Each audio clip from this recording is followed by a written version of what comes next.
Lagi asik-asik bikin konten dan ngedit, tiba-tiba dapat telepon dari suami, katanya dia mau pulang cepet, jadi aku harus buru-buru masak. Soalnya saking sibuknya ngedit dan bikin konten, ampe lupa masak. Aku pikir ya udahlah ya nanti aja, sebentar lagi masaknya. Tahu-tahu di telepon, ya udah deh buru-buru. Dan bersyukurnya hari ini aku masaknya yang simple aja. Aku mau masak ikan asin, toge tahu. Jadi ibu rumah tangga sekaligus bikin konten itu memang gak mudah ya guys. Kita harus pintar-pintar cari waktu, pintar-pintar berbagi waktu antara masak, ngurus rumah, bikin konten, ngedit konten. Pokoknya semua harus ditata. Kita bukan hanya saja pintar ngatur keuangan, tapi juga ngatur rumah, ngatur konten, ngatur duit, ngatur waktu. Semua diatur. Betul nggak? Kadang rasanya 24 jam itu kurang. Andai waktu bisa 72 jam ya.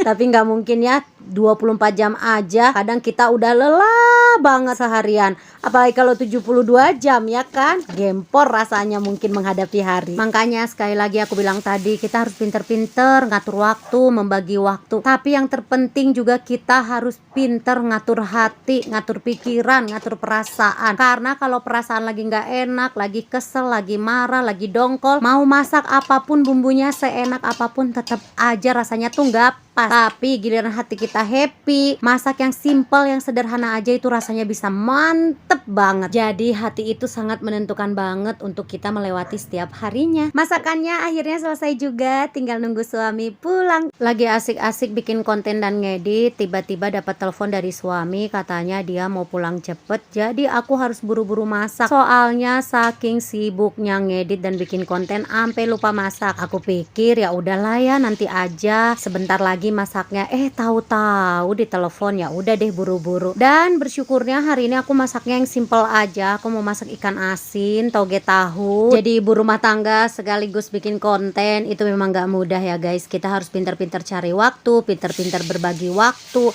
antara masak, ngurus rumah, bikin konten, ngedit konten. Pokoknya semua harus ditata. Kita bukan hanya saja pintar ngatur keuangan, tapi juga ngatur rumah, ngatur konten, ngatur duit, ngatur waktu. Semua diatur. Betul nggak? Kadang rasanya 24 jam itu kurang. Andai waktu bisa 72 jam ya. Tapi nggak mungkin ya 24 jam aja. Kadang kita udah lelah banget seharian. Apalagi kalau 72 jam ya kan. Gempor rasanya mungkin menghadapi hari. Makanya sekali lagi aku bilang tadi, kita harus pinter-pinter ngatur waktu, membagi waktu. Tapi yang terpenting juga kita harus pinter ngatur hati, ngatur pikiran, ngatur perasaan. Karena kalau perasaan lagi nggak enak, lagi kesel, lagi marah, lagi dongkol, mau masak apapun bumbunya seenak apapun tetap aja rasanya